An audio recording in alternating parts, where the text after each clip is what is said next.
With AI coming in, where does that leave us and our humanity? A lot of leaders are asking the question, I understand this about AI, but what does my role need to be? And how do I manage my team through it? Yeah, I know I put out a lot of content on this, though I have some new stuff, really important things for you. I was on Bart's H2H sales automation podcast, and we touched on some really important topics. And I wanted to make sure that you on my podcast heard this as well. So you're actually listening to me on another podcast get interviewed by Bart. So here that is. Welcome to Leadership Mindset 2.0. Practical neuroscience and psychology to transform you from a tactical doer into a strategic leader.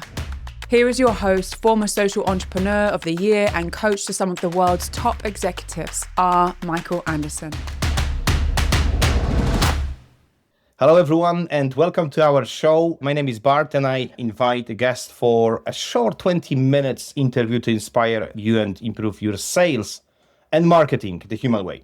So today, I'd like to welcome Michael Anderson, executive coach, leadership development, and keynote speaker. Welcome to the show, Michael.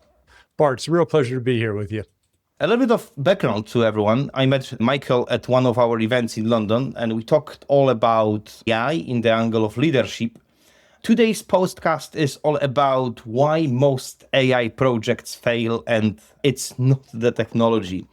Michael, I read your white paper, lots of data in there, lots of pages, but one as an introduction, really, I would like to dive into the very quick questions. Why only 5 to 6% of organizations at the enterprise level just start using and have any AI returns out of investment? Obviously, that was back from 2025. Things are maybe moving fast.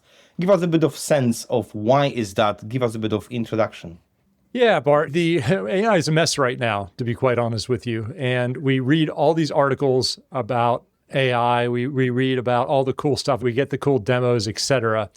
But at the end of the day, when you look at the statistics, only 5% of generative AI pilots even hit the P&L in a positive way. So 95% of them have no financial gain. Only 27% of executives can record any gain on their projects at all, not even hitting the P&L. And basically, we are in the Wild West. The technology is so new.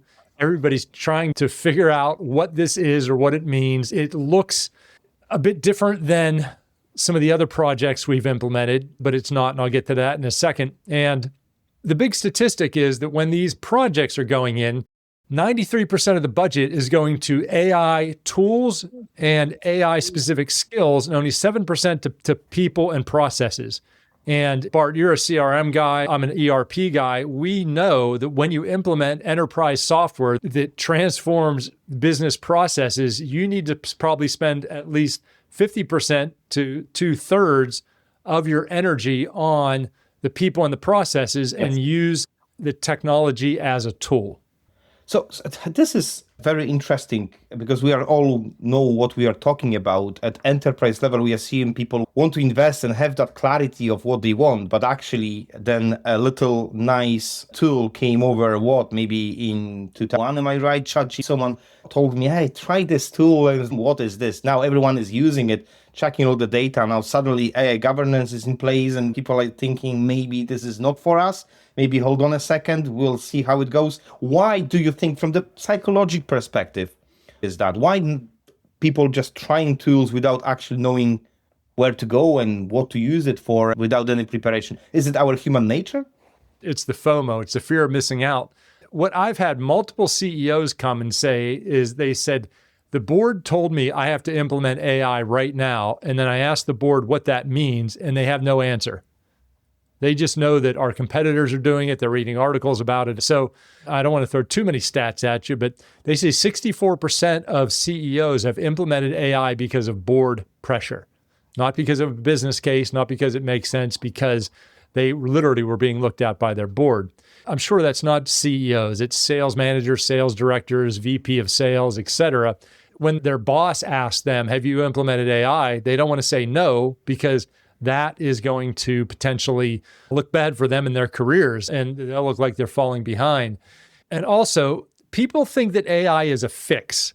The thing is, AI is an accelerator. And what I mean by that is if you have a dysfunctional team or your team are siloed, the AI is going to accelerate that. It's going to make the dysfunction worse or the silos worse. If you have a healthy team, it's going to accelerate that. But it's not a Band-Aid, and it's not going to fix what's already broken. So from your own perspective, maybe you can give us a bit of your story in short. Obviously, I read your LinkedIn, which is very much impressive. You've been in America, now you're living in the UK, you've been involved in many types of what we call ventures. I can see owner dynamics, NAV, 16 years. Give us a bit more insights, because in order to give AI context, I think we need to give technology context, from 10, 15, 20 years ago. Yeah, happy to do that, Bart. And I started as a programmer, a project manager, and then at 35, I founded my first software company. And I went on to found 2 other software companies. I scaled all 3 of those, and I sold all 3 of those. During that, I realized I wasn't a good leader, so I ended up learning a master's in psychology and a neuroscience certificate. And I spent 25 years in ERP implementations, a little bit of CRM like you, Bart, but mostly ERP, which is more like the accounting, the finance, the distribution, the manufacturing.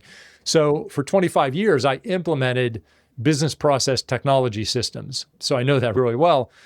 I went into leadership consulting. So I have 4 books. I've sold over 100,000 copies of Leadership Mindset 2.0, talking about the psychology of leadership. So when AI came around, I realized that as a former technologist and somebody who understands enterprise software implementations and somebody who understands the psychology of leadership, that's why Bart's read my 14,000 word white paper that goes into way too much detail for most people, but about like where AI is at, where companies are struggling with it now and what companies need to do. I literally just got back from Boston yesterday where I did a keynote called Human Leadership in an AI World. And that's what I think we could spend a couple minutes on at least, really is talking about where the human needs to stay in this whole AI world. This is what we are seeing, and definitely we're gonna link up all of the efforts in terms of the content, because your content is amazing. Highly recommend all of us who's listening just to look up what you are doing, because I think the perspective matters, especially within an AI. There are lots of AI experts, AI people who then suddenly became that AI, but you came from your experience, process management, and you have your context that many of the consultants doesn't have. And I need to make it very clear and loud. The context matters, and your content is fantastic. So coming back to the human nature, we talk about the leadership. This is the kind of paradox of the situation, because everyone was about, yes, we can now use agentic word, isn't it? It will come soon. By the end of the year, we're going to have a massive change. And quite a lot of people really don't understand what are you talking about. And then yet again, we need to touch the soft part of business development, which is leadership, building relationships, ability to turn that conversation into a relationship. Tell me a little bit more your context about how you can see big companies, enterprise companies moving that skill set into the leadership in 2026, 2027 and above. Yeah, absolutely. Yesterday, I was speaking at day 2 of a conference for a company that probably most people would know the name if I told you the company. And they came to me and they knew what my session was going to be about. My session was after lunch. So here I am, I'm at lunch an hour before my session, where people have been there for a day and a half. And I always like to talk to people before I present. And they said, we're really excited about that because we were hearing about AI for the last day and a half of where specifically it's going to be. But it's your individual person. So whoever's listening to this is probably a little confused about what does it mean to them? What does it mean to them as a leader? What does it mean to them as for your career? Because honestly, if you are a leader and you're not asking, how does AI affect my job? You're probably being a bit naive. You should be asking yourself that. And also your team is probably, they read all the articles. Some of these articles like nobody's going to have a job in 2 years, which is false. But the fact is, as leaders, we need to lead these initiatives. And it's so important because anytime there's fear, we need to step up as leaders and coaches and really understand, be honest with people about what's happening and not happening. We need to understand it ourselves, and we need to go into this without fear. Because if you as a leader are going into this with fear, your team is going to pick up on that. They think they're all going to get fired, and then a lot of really bad things happen. Now, in terms of our abilities to make sure that you are ready for conversations like this and making sure also all of the AI projects fails, what would you suggest to do? And I attended a HubSpot conference in Dublin, via partners. A very interesting conference, top 80 partners. We had a conversations about changing world, basically. The idea was piloting. So if you have a fear, just pilot. Pick some small projects within the business, some small steps, really like tiny little steps. Really interesting idea. What is your take on that? How the leaders can be more prepared for that? I think that's a great idea, Bart, because what the people that are succeeding with AI are doing is they're picking 1 or 2 or 3 business processes. Now, they're not trying to do 18. They're not trying to do it all over the organization. What you want to do, first of all, and you mentioned agentic, there's 2 levels to me of AI. There's the personal productivity, which is the Copilot or the Claude or the ChatGPT, where it's like, hey, clean up my email or give me a meeting summary. That's a little different. You want to train your people on that. But then there's the agentic, where you take over business processes, and especially in sales. And I got a question or two for you, Bart. So in a second, you want to be very cautious and strategic. So you do want to run a pilot. You want to ask your team, for example, what's the hardest part of their job? What takes the most time? What's the most boring, repetitive, frustrating part? And then get a couple of them and then take one of them and work on AI solving it, but also work on AI solving it with your team. Because when it comes to business processes, you probably, as the leader, don't know. You have a good sense, but you don't know the details, and the details where a lot of the subtlety lies. So you want to really have your team working with you for this AI project. Let them know it's not going to take over their job, but it's going to make their life easier and better, and they can be working on the more value-added type of things. And then you're going to get some positive results out of it. A lot of these pilots, they're not asking the people on the front line. They're not asking the middle managers about it. And then they wonder why it never goes into production.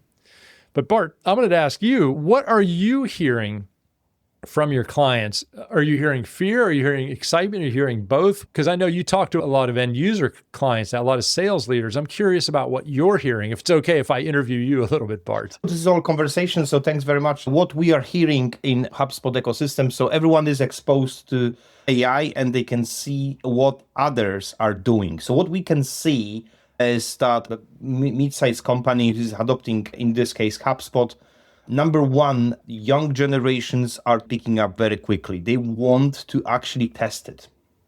So probably about, this is on the back of my head, I don't have a proper numbers, but 10% of users, typically they are hyped. So in HubSpot, we call it the breeze agent. So they've got a specific problem. So they want to actually solve that problem very quickly. The problem, chat function about the pricing, instead of actually chatting with them, let's put a knowledge base and let's chat, just answer these questions with specific guardrails, obviously. They're ready to deploy for pilot like this, no problem. There's a legacy people who are years within the business. They're a bit unsure, okay? What will happen with me? What will happen with us case? And obviously there is a quite natural way of saying no to things that you don't know because you always done the same way as you did. Surveying, for example. Yeah, let's use this survey monkey and who knows where is the login actually. Let's just send the email and maybe they will reply if they like it. There is no NPS.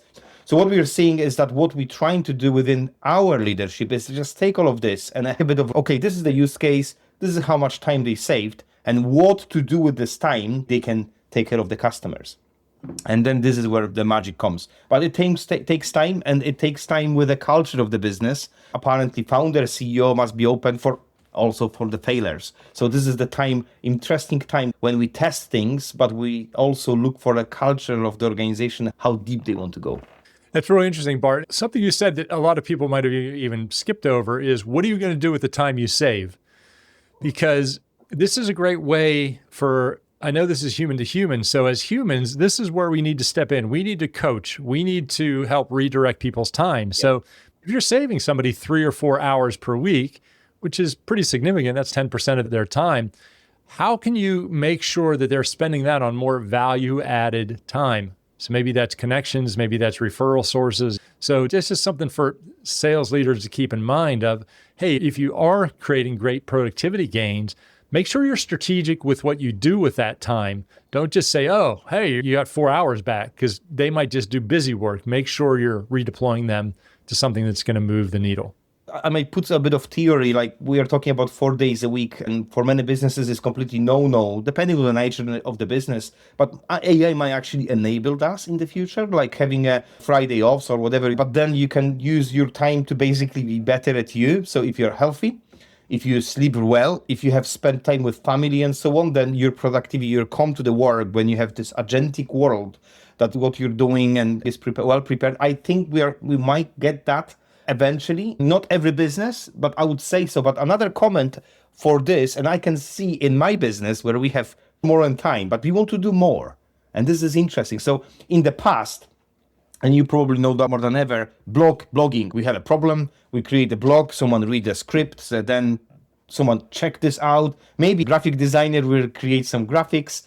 Then one blog a week is the massive one. What we are doing now is we can accelerate blog out of our conversation 5 minutes after. So we can create hundreds of blogs for the sake of creating the interesting content for specific audiences. So what you can do at that time, obviously you can create more experiences, better time with the customers, more activities that are actually leaning towards building human relationships. This is what I think that the world will shift to.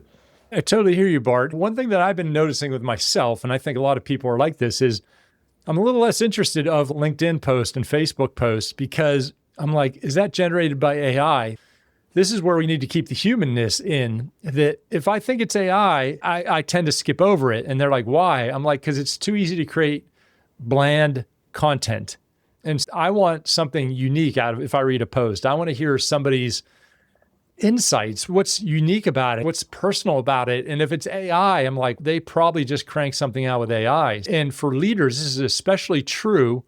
Make sure you're not communicating with your staff using AI-generated emails or newsletters, because nothing is going to turn them off more than getting an AI newsletter or an AI written email from their boss. Or because one of the biggest ways people are disconnecting now is because they feel they're not valued.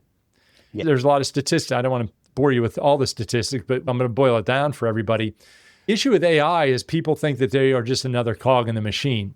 And your job as a leader is to make sure they're valued, because when people feel valued, they work hard and they give their all. When they don't feel valued, then they sabotage, they're lazy, they procrastinate. So if you're sending a message out to your 10, 20, 100 person team that's generated by AI, they're going to feel like they're just having a computer talk to them and they're going to disconnect.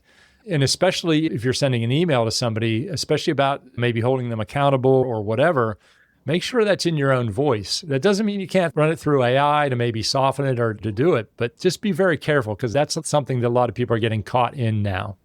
And this is a very valid point. Most of the AI projects might fail because of lack of being human, lack of a factor that people trust, which is like nuances. People who like us talking, the accent, my accent, your accent, being close. I'm a fairly believer if actually event industry will be massive in AI world. I believe we're talking about the private business clubs, networks, and so on. We might even go into the really local clubs in your village or whatever, that people actually get on together and build the relationships. I actually believe that people will still need to work on that. And I think that public speaking, it becomes more important in terms of how you present and how you talk, that you feel, okay, this is me. I don't know, what is your take on that? You're absolutely right. And this goes to like the next level, where if you take a leader, this is very illustrative, so these aren't exact percentages, but if a leader has 3 roles, one is their functional role. So for example, if you're a CFO, that's a chief financial officer, your functional area is finance. If you're a CMO, chief marketing officer, is marketing. I know we have a lot of VP of sales or CROs here. So functional area is like sales and revenue generation. So if a leader has 3 main areas, it is the functional area. Number 2 is management, which is managing projects, which is doing employee evaluations. And the third is leadership. Now that AI is here, it's going to really streamline. And that is management in your functional area. And that means we're going to have to spend less time doing finance. We're going to have less time managing projects. So your job as a leader is to be more of a leader. And honestly, there's a lot of people in leadership that are in leadership because they're really good functionally. Yes. Maybe they're good managers, but they're not good leaders. And this is what your job is as a leader, is to really be great at having a vision, enrolling people in that vision, creating the culture of your team, holding people accountable, making complex decisions, having a strategy, because the AI is not going to be able to do that anytime soon, if ever. So if you're not good at those things, then your job is at risk. And what I want to talk about, this is very interesting part. I read your report in detail, and I can see a bit of different kind of dynamics when it comes to AI and leadership between America, Europe, and Middle East. Yeah. And it's because obviously now Europe and all of the compliance, America who wants to go very quick, dynamic, Middle East is different story, isn't it? So are we seeing three types of kind of soft powers because of that, I would even say, and what we can learn out of these places, these countries? Yeah. So just so everybody's on the same page, and look, these are massive generalizations. In the US, there's a lot of pilot projects because Americans, we like to buy anything. You show us anything cool, we're buying it, right? Europe, there's really complex rules and regulations about privacy, about governance. I'm not saying there should or shouldn't be. I just want to let people know that a lot of companies are running into real issues because it's like, what can we do or not do? EU, UK, et cetera. In the Middle East is really interesting because the governments there are so pro AI. The governments are an enabler, not a disabler like they are in pretty much all of the other Western countries. The issue is that, and I've done a lot of work in the Middle East, that the business processes aren't as mature. And it's such a new region that there's a lot of top-down management, which the problem with AI is they're very business process oriented. So you can't really go top-down. There needs to be a lot of psychological safety. There needs to be a lot of communication, which hasn't historically been Middle East strengths in the organization. So they're struggling because they have a lot of things going on, but they haven't really worked out the kinks. And part of that is because they need to make some switches. Who should we lead in this world for AI? Any take on that? No. Honestly, it all comes down to the same couple things these are business decisions. These aren't technology decisions. So you don't just drop a piece of software in there. What is the return on investment? What problem are we trying to solve? What's the business gain out of it? If you can't answer those, one thing is we do want to experiment. We do want to play around with it. But the second is we want to do it in a smart way. Are we doing it just for the sake of doing it, or are we solving a major problem for our business? Are we creating a competitive advantage? We all want competitive advantages, but we all have access to AI. So actually AI is not the competitive advantage. It's your readiness. It's how you implement it, because AI can pretty much do anything and we all have access to that. So how well you manage it, do you have a business case for it? Do you have somebody accountable for it? Can you scale it? Those are the competitive advantage. It comes down to the people and the processes. So, Michael, thank you very much. I have one more question before we wrap up. And obviously, human element was fantastic. We always talk about the connections and making sure we are relevant with all of this, what we're doing in projects, piloting and so on. But what would be the practical steps? So if someone is listening, middle-sized businesses, they just maybe on a tube, metro, they're flying, whatever, and they say, this is all interesting, but what's my next 60 to 90 days should look like? What should I do? Absolutely, Bart. I'll give you two different things. One is I'll give you from a mindset culture perspective one is you want to start, first of all, you as a leader, you need to model AI. And what I mean model it, you don't have to be the expert at it, but what you want to do is you want to talk about it, you want to play with it, you want to share with your team that you are playing with it. You want to say, hey, guess what I screwed up with AI yesterday, so that they know that you're a human too. You don't have all the answers. And again, you don't have to be the best. You shouldn't be the best person in your team at it, but you want to make it part of the conversation and let them know that you're on board with this as well. So that's the first thing. Second thing is make sure that your managers are enabled and empowered around this, because they talk about the frozen middle with management, but they're finding the middle managers are where projects are getting stuck. But it's not because they don't want it to work. They're not being empowered. Nobody's listening to them. So just remember, your middle managers are what makes things go in the company and in AI projects. The third thing is be honest with your team. Your team is scared. And if there's no plans on letting anybody go because of AI, tell them that. If there is plans with a certain role or these 10 people, tell them that too. And look, I know that's uncomfortable, but you might say, hey, chances are half of you are going to lose your job in the next 6 months because we're going to automate it. And I know that's hard. And you're like, I don't want to tell them that, but you're a leader. This is what you're going to do. And if you're not honest there, then everybody's going to be worried about their roles. So you need to open up some honest conversations around people. And that's really what you want to do is you want to empower people and give them agency over things as well as being honest.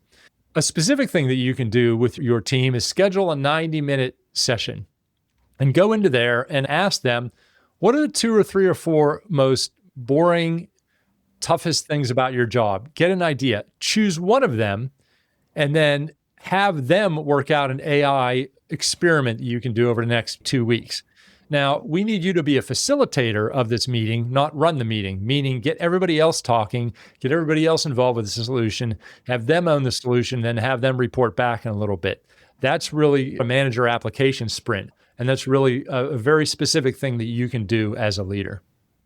Michael, I love the idea of this final task to do 90 minutes called What Boring Things, because if people want to focus on what they like in their jobs and just pass over boring stuff to agents, AI, or whoever, whatever agentic world, then we're going to be better. Michael, we passed the time. Lovely. Thank you very much for being with me and spending the time with me here. Lots of positive notes, lots of things to think of and apply.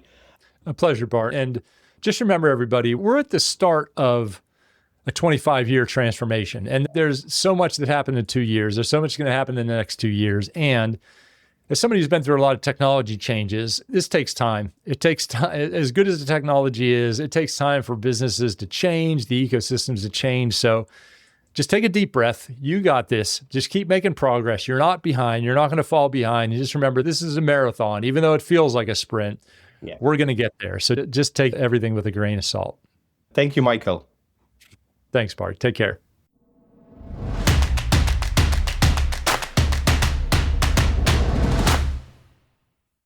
That's it for today's episode, but I have one more question for you.